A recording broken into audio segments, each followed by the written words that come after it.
ಓಂ ಶ್ರೀ ಮಹಾಲಕ್ಷ್ಮಿಯೇ ನಮಃ. ಬಹುಮುಖ್ಯವಾಗಿ ಪ್ರತಿಯೊಬ್ಬರಿಗೂ ಅಷ್ಟೇ ಒಂದು ಆಸೆ, ಹೆಣ್ಮಕ್ಳಿಗಂತೂ ಭಾಳಷ್ಟು ಆಸೆ ಏನು ಅಂದರೆ ನಾವು ಯಾವಾಗಲೂ ಕೂಡ ಅಂದವಾಗಿರಬೇಕು, ನೋಡೋಕ್ಕೆ ಚೆನ್ನಾಗಿರಬೇಕು.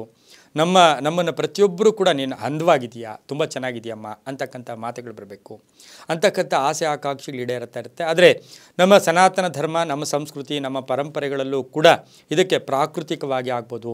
ವಿಶೇಷವಾಗಿ ನಮ್ಮ ಒಂದು ಆಚಾರ ವಿಚಾರಗಳಿಂದಲೂ ಕೂಡ ನಮ್ಮ ಮನೇಲಿರ್ತಕ್ಕಂಥ ಹೆಣ್ಣುಮಕ್ಕಳು, ತಾಯಿ ಆಗ್ಬೋದು, ಹೆಂಡತಿ ಆಗ್ಬೋದು, ಮಕ್ಕಳಾಗ್ಬೋದು, ಅಕ್ಕ ತಂಗೀರಾಗ್ಬೋದು, ಪ್ರತಿಯೊಬ್ಬರೂ ಕೂಡ ಅಂದವಾಗಿರಬೇಕು ಅಂತ ಹೇಳಿದ್ರೆ ಕೇವಲ ಕಾಸ್ಮೆಟಿಕ್ಸ್ ಯೂಸ್ ಮಾಡ್ತಕ್ಕಂಥದ್ದು, ವಿಧ ವಿಧವಾದ ಒಂದು ಅಲಂಕಾರಿಕ ಒಂದು ಇವುಗಳನ್ನು ಉಪಯೋಗಿಸೋದು ಒಂದೇ ಅಲ್ಲ. ಅದರಲ್ಲೂ ಕೂಡ ಅಂದವಾಗಿರಬೇಕು ಅಂದರೆ ಎಷ್ಟೋ ಸರಿ ಇವತ್ತಿನ ದಿವಸ ಅಂದಕ್ಕೆ ಮೂಲ ಕಾರಣ ಕೇವಲ ನಾವು ಹಚ್ಚತಕ್ಕಂಥ ಪೌಡ್ರು, ಸ್ನೋ, ಇನ್ನೊಂದು ಮತ್ತೊಂದು ಅಲ್ಲ. ಅದು ಕೇವಲ ತಾತ್ಕಾಲಿಕವಾಗಿ ನಾವು ಅಂದವಾಗಿ ಕಾಣಿಸ್ತೀವಿ. ಆದರೆ ಪರ್ಮನೆಂಟಾಗಿ ಅಂದವಾಗಿರಬೇಕು ಅಂತ ಹೇಳಿದ್ರೆ ಭಗವಂತನೇ ನಮಗೆ ಕೊಟ್ಟಿರ್ತಕ್ಕಂಥದ್ದು ನೀರಿನ ಸೇವನೆ, ಒಳ್ಳೆಯ ಆಹಾರ ಸೇವನೆ, ಅದರ ಜೊತೆಗೆ ಒಳ್ಳೆಯ ಮನಸ್ತತ್ವ, ಒಳ್ಳೆಯ ಭಾವನೆಗಳು, ಬೇರೆಯವರನ್ನು ಕಂಪೇರ್ ಮಾಡ್ಕೊಳ್ಳೋದು ಬೇಡ, ಬೇರೆಯವ್ರ ವಿಷಯಗಳು ಚರ್ಚೆ ಮಾಡೋದು ಬೇಡ. ಒಳ್ಳೆಯ ಆಲೋಚನೆಗಳಿಂದ ಕೂಡ ನಮ್ಮ ದೇಹದಲ್ಲಿ ಧನಾತ್ಮಕ ಶಕ್ತಿ ಬರುತ್ತೆ.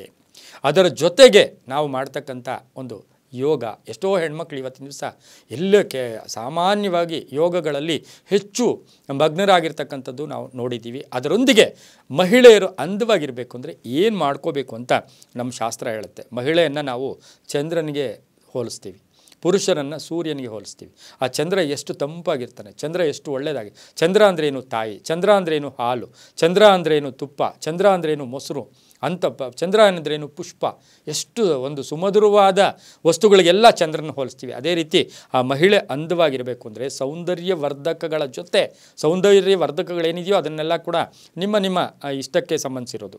ಅದು ಬಿಟ್ಟು ಏನು ಮಾಡಬೇಕು, ಸ್ವಲ್ಪ ಹೊತ್ತು ಮನೆಯಲ್ಲಿ ಪ್ರಶಾಂತವಾಗಿ ಕುಳಿತುಕೊಳ್ಳತಕ್ಕಂಥದ್ದು, ಸಾತ್ವಿಕ ಬಟ್ಟೆಗಳು ಕೂಡ ಆ ಒಂದು ಮಹಿಳೆಗೆ ಅಂದವನ್ನು ಕೊಡ್ತಕ್ಕಂಥ ಜೊತೆಗೆ ಇದು ಹೇಳುತ್ತೆ, ಶಾಸ್ತ್ರಗಳಲ್ಲಿ ಹೇಳುತ್ತೆ, ದೇವಿಯ ಹತ್ತಿರ ಶುಕ್ರವಾರ ಮಂಗಳವಾರ ಅರಿಶಿನವನ್ನು ವೀಳ್ಯದೆಲೆಯಲ್ಲಿ ಇಡಬೇಕು.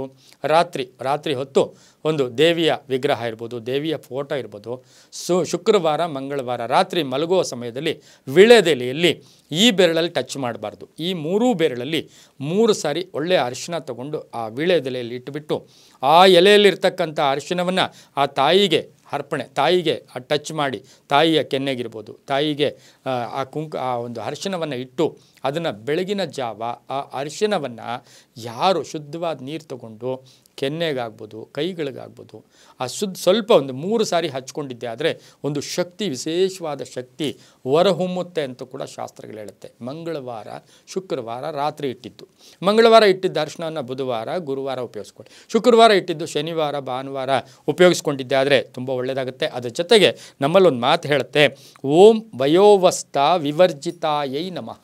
ಈ ಮಂತ್ರವನ್ನು ಮಹಿಳೆಯರು ಹೇಳ್ಕೋಬೇಕು. ಓಂ ವಯೋವಸ್ಥ ವಿವರ್ಜಿತಾಯೈ ನಮಃ. ಇದನ್ನು ಪ್ರತಿನಿತ್ಯ ಯಾರು 9 ಬಾರಿ ಹೇಳ್ಕೊತಾರೋ ಅವರಿಗೆ ವಯಸ್ಸಾದರೂ ಕೂಡ ಆ ಒಂದು ಎಲ್ಲೋ ಒಂದು ಕಡೆ ಯೌವನತೆ, ಆ ಒಂದು ಸೌಂದರ್ಯ ಹಾಗೇ ಇರುತ್ತೆ ಅಂತ ಕೂಡ ಶಾಸ್ತ್ರಗಳು ಹೇಳುತ್ತೆ. ಕೃತಯುಗ, ತ್ರೇತಾಯುಗ, ದ್ವಾಪರ ಯುಗದಲ್ಲೂ ಕೂಡ ಈ ಮಂತ್ರದ ಉಲ್ಲೇಖ ಇದೆ. ನೋಡಿ ಯಾವ ಥರ ಅಂದರೆ ಓಂ ವಯೋವಸ್ಥ ವಿವರ್ಜಿತಾಯೈ ನಮಃ. ಈ ಮಂತ್ರವನ್ನು ಸ್ನಾನ ಆದಮೇಲೆ ದೇವರ ಹತ್ರ ಕುಳಿತುಕೊಂಡು ಈ ಮಂತ್ರ ಹೇಳ್ಕೊಂಡು ಆ ತಾಯಿಗೆ ಅರ್ಪಣೆ ಮಾಡಿರೋ ಅರಿಶಿನವನ್ನು ಯಾರು ಹಚ್ಕೋತಾರೆ ಅವರು ಯಾವಾಗಲೂ ಕೂಡ ಯೌವನವತಿ ಜೊತೆಗೆ ಸೌಂದರ್ಯವಾಗಿ ಕಾಣಿಸ್ತಾರೆ. ರೋಗ ನಿರೋಧಕ ಶಕ್ತಿ ಕೂಡ ಕಡಿಮೆ ಆಗುತ್ತೆ, ಚೆನ್ನಾಗಿರ್ತಾರೆ ಅಂತ ಹೇಳ್ತಾ ಸರ್ವೇ ಜನ ಸುಖಿನೋ ಭವಂತು, ಸಮಸ್ತ ಸನ್ಮಂಗಳಾನಿ ಭವಂತು.